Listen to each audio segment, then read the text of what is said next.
You're about to listen to Breakaways with Allison Williams. When ESPN and Disney forced Allison out for refusing to comply with their vax mandate, the Daily Wire immediately brought Allison in. Now she's interviewing some of sports' biggest wild cards who dared to take on the establishment and put principle over politics. To watch the series in all of its audio and visual glory, go to dailywireplus.com, become a member today. Enjoy the show. Can we talk skincare real quick? I have bounced around with different skincare products for years. That's why I am so glad I discovered Genucel Skincare. I started my journey with their under-eye puffiness cream. I then started using their serums and moisturizers. Honestly, Genucel uses a proprietary base with clinical levels of botanical extracts, which come together to yield amazing results. Genucel products are natural, cruelty-free, and made in the USA. Now, men, I know you have no idea what products your wife or girlfriend uses. Get her their most popular products package this holiday season. Plus, you can get this package right now for over 70% off with Genucel's early Black Friday sale. Not only will you get 2 months worth of their bestsellers, but you'll also get their hyaluronic acid serum free with purchase. Take advantage of this amazing deal now by going to genucel.com/Williams and use code Williams at checkout for an extra 10% off. That's genucel.com/Williams, genucel.com/Williams. Get the best job you ever had. Everything you always dreamed of. Great place, great people. But it's a mess. What happened? Washington State University football coach Nick Rolovich has been fired. I'm not against vaccinations, and I wholeheartedly support those who choose to be vaccinated. Non-compliance with this requirement renders him ineligible to be employed at Washington State University. You saw this coming a mile away. The termination of Washington State football coach was unjust and unlawful. God was right. Trusting that feeling and that belief, I just think God will take care of it.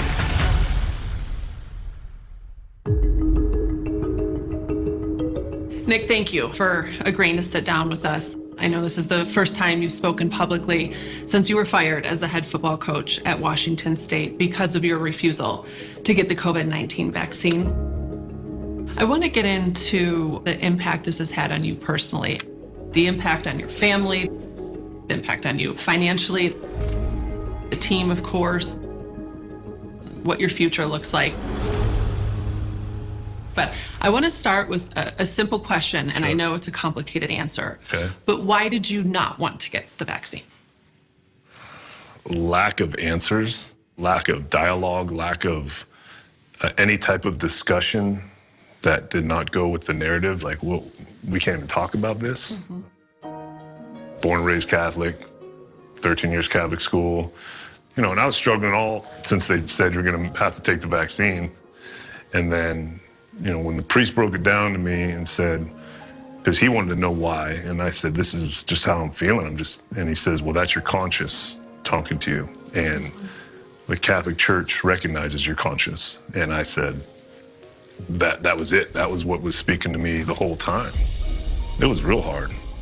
Because I was unvaccinated, couldn't meet with the guys. You know, I'm stuck in my office all day. It was really unhealthy for me, but I have no regrets on my decision.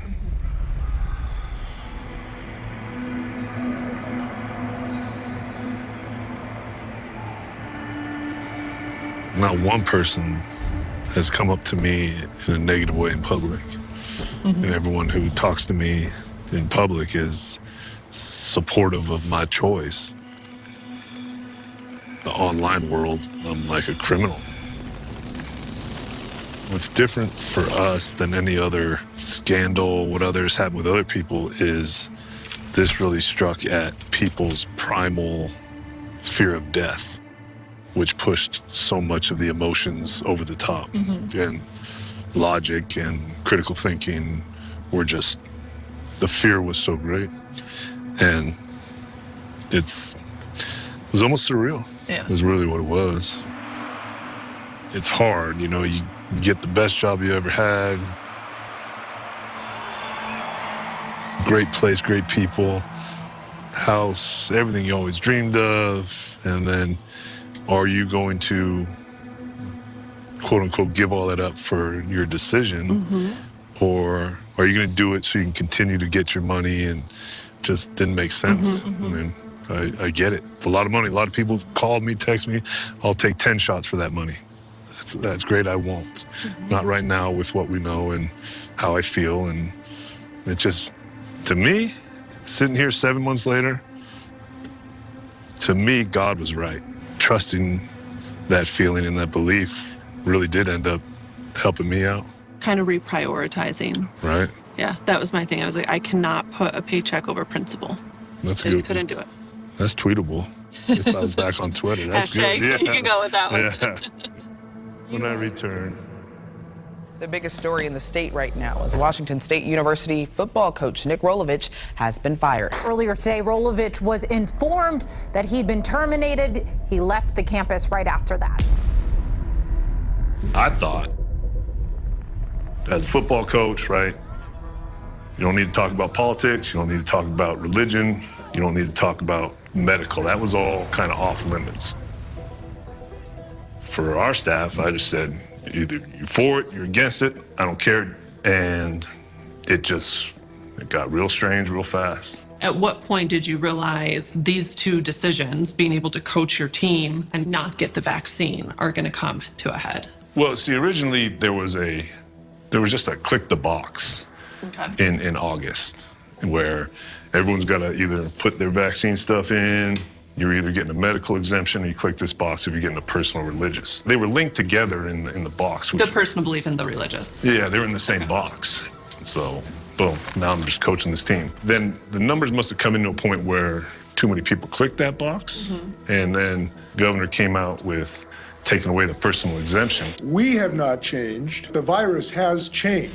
I felt like my job was threatened because I wasn't going to get the vaccine. I'm like, well, I'm going to get the religious exemption. One regret, I should have came out and said that publicly because I was told, hey, let's just keep it on message. You're going to follow the mandate, follow the mandate, follow the mandate. And then it makes me look like this guy who don't care about people or anything. Or that your beliefs were insincere. Yeah. The priest told me, he said, why don't you just tell them? I said, well, they just want to keep a thing on message, media department. And I'm like, I just want to coach this team and let this thing get over with and get the religious exemption and go. I wanted to know who is judging my religious exemption. I want to know who's playing God. What mortal, man or woman, is going to judge my relationship with God? A lot of conversations between you and athletic director Pat Chun regarding your concern with receiving the vaccine. How were those received? There were some really ugly conversations that just went on. And one time I'm sitting in the meeting with Chun and Brian Blair, and he says, you got 4 options. Resign, get the vax, get a medical exemption, get a religious exemption. I'm not getting the shot. I'm not resigning. I'm not going to get a medical because I go get a fake card. Easy. But then I'd be lying, and I don't want to play that game where, I pretend it, and then, 6 months down the road, you realize it's fake, and then that's not going to be good.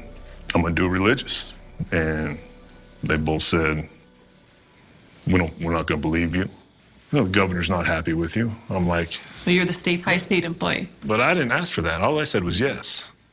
When they said $3 million, I said, sure, let me go coach. And they used to get mad because I said, I would have came for $1 million, easy. And that maybe riled them up a little bit, but it was new opportunity in a great place in a region that I wanted to explore with my family. But for Governor Inslee, who's instituting this mandate and trying to encourage people to be vaccinated, to have someone as high profile as you in the state, as the state's highest paid employee, that's not a good look for a governor. Well, sorry. I said I'll talk to him. They didn't want me talking to him. So the process for Washington State when it came to reviewing religious exemptions was to have a blind review process. And according to emails obtained by your lawyers, it's believed that the Human Resource Services with the university deemed your religious beliefs sincere. Correct. What changed between that determination and the final ruling? HR approves it. And then apparently it went back to our supervisor, which was Chun, and he wrote some letter back about my not believing in science or all this other stuff, because I get an email that says religious exemption denied, and I'm like, how do you even deny it? But then, they they work their way through the process, so it's beneficial for them. Do you believe that Mr. Chun was determined to make sure that your religious exemption was not approved? I think he helped it, yeah, no doubt.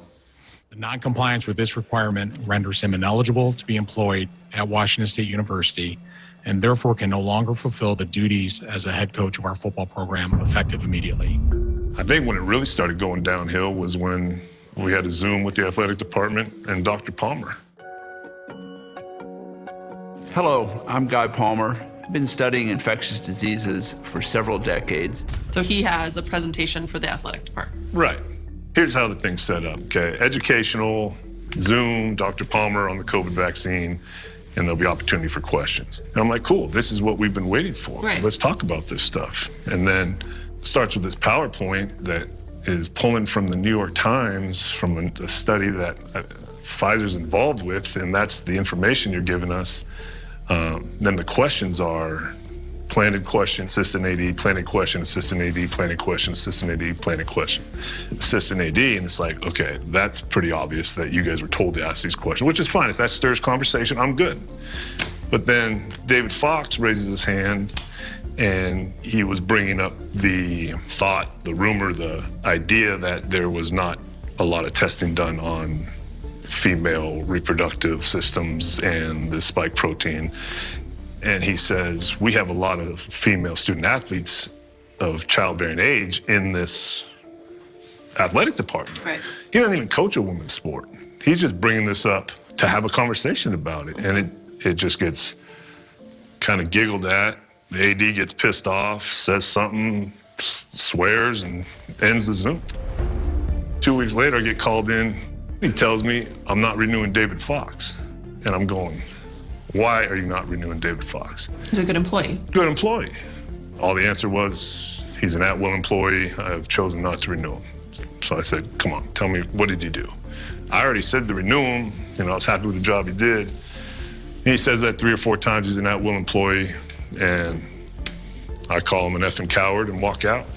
And that's when it really started getting bad between me and Pat. It became clear to you that you weren't allowed to question this. Anything. Couldn't question anything. And it was like, that's why you got fired, because you asked that question? So that's when you kind of started saying, this is getting a little bit screwy. Did you ever get the sense with Mr. Chun that he was under pressure from people above him? Oh, yeah. As high up as? The governor. Clock is ticking for state workers to get a COVID vaccine. Today, we're actually learning some state workers previously given religious accommodations have had them suddenly revoked. We will be requiring our state workers to be vaccinated as a condition of further employment. It's kind of funny sitting here today and thinking about how we got to this point, right? And it's the day your house is getting listed, like going on the market. I mean, this is the dream house, right? Like this was it. And now you've got to let it go. So there's still reminders of kind of what you've. It was great for 2 years. It was great for 2 years for our family, but it was a great experience. Got to put the ceiling on with my dad and put the molding on with my son, and I wouldn't have been able to do that if I still had a job. So just try to take some of those positives out of it. You know, I'm 43. If I make 86, that's a bonus. I'm halfway done with this thing, and I don't have time for all the nonsense. Whether I got conservative values or liberal values shouldn't have any determination if I was a good football coach. Let's get our work done and get out of here.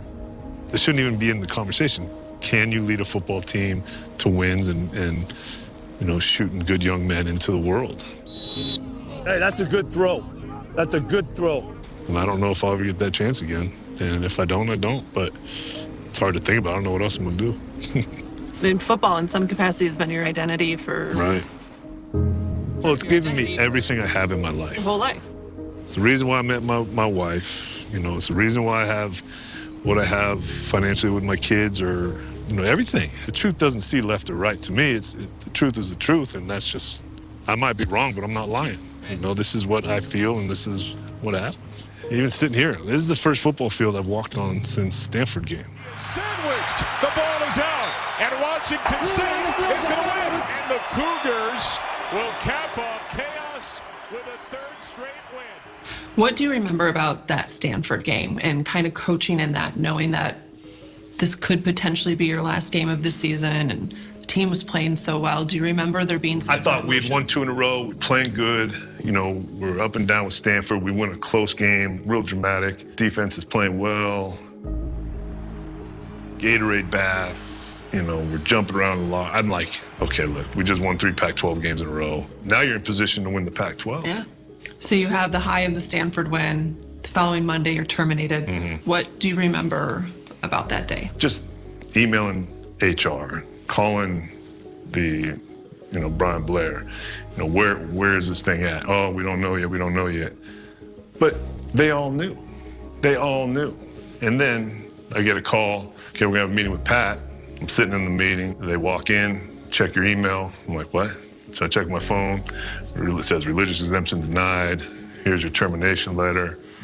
And it was very quick. And I was just sitting in there in disbelief. Had police officer there, wouldn't let me go get my stuff from my office. Wanted to put me in the police car to take me home with the media right there. And I said, I'm not getting in the police car to take me back to my house. I'm gonna go get in my truck. And we're supposed to have a team meeting. So I go, can I go talk to the guys? No, you can't speak to them. Don't speak to the coaches. So basically security walks me to my truck. I gotta get in my truck and go home. You never even got to address your team? No. We can't tear it 2nd and 2 and 3rd and 12. Tag tempo. Communicate. So where are you at as far as pursuing legal recourse against Washington State? Waiting for a right to sue letter from the EEOC. I mean, we're talking $3.5 million on the line for you. I think it's more than that. Is it more than that? It was $3 million a year, Mm-hmm. And there was 3 years left on that thing. Well, and there is a financial strain put on you and your family. But what about all the people that lost and they were going check to check? Yep. I mean, those people deserve some credit for having some conviction in their beliefs too, more than me. You make $3 million for a couple of years, you're okay for a while, unless you're just throwing it around. But firefighters that I know, or police officers, or frontline doctors and nurses, it's like, those people, in my opinion of what they gave up, was more than mine. I just happen to have a higher profile job. How important was it for you to kind of stand up for those people as well? Because they don't have this platform like you do. They're not going to get the national attention that somebody in your position would, taking this stand. Well, I think growing up as a firefighter's kid and knowing firefighters that lost their jobs for this probably had a little help for me to get up and do this. It just, the hypocrisy of the last 2 years just all over it's just not a real good look on our society, I don't think. And so much of that lawsuit is going to hinge on the sincerity of your faith. That's what it's all about. And it's not like I need to post my favorite psalm on Twitter to prove that I have a strong faith in God. I don't know if anybody will even hire me if because of what's being said or what's been done. Media attention is not something an employer looks for when they're hiring a new coach, so I understand that too. But I just think God will take care of me. Do you think you'll get a chance to coach again? I believe that there will be someone that will want the elements I can bring to a football team. I like to think that. I don't think it's going to be, West Coast. I don't know that that's going to happen. And if not, find a new goal, new passion, and go and do it. What do you miss the most about coaching? The players, the camaraderie. When you lose just the opportunity to be at that level coaching, you really find out who's really with you. You learn a lot. When you lose it all, you find out who's still there and who wants to be associated with you because of who you are as a person, not because of what you are as a coach or how much money you make or anything like that. I mean, it really, circle got pretty narrow. You realize who really cares about you. That's right. That's right. I miss seeing the growth in young men because I believe the game of football teaches lessons and gives our young men a chance to grow in ways you can't pay for in the real world. You can't buy for these situations, these opportunities of growth. This was an age group where I just thought there was a lot of benefit for me. I thought maybe my personality fits the best at this age group. But, you know, we'll see what comes next. Last question. Sure. When people hear your story, what do you hope they take away from this?